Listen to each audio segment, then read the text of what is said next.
भाग 4. सत्य.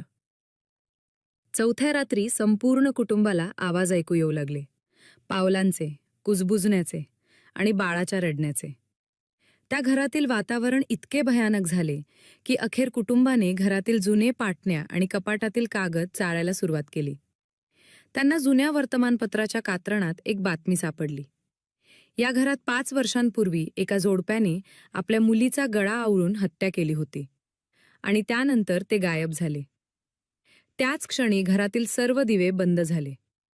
कुणीतरी जोरात जिना उतरून येत असल्याचा आवाज. प्रतीकला सावलीसारखी आकृती दिसली. गर्द चेहरा, गळ्यावर निळसर खुणा. तिने थेट प्रतीककडे पाहिले आणि म्हणाली, "उशीर झाला." अचानक घर हादरल्यासारखे झाले आणि सर्वजण बाहेर पळत सुटले. दुसऱ्या दिवशी ते वाडा सोडूनच निघून गेले. आजही तो वाडा बंद आहे आणि रात्री तिथून मुलांच्या रडण्याचे आवाज येतात, असे लोक सांगतात.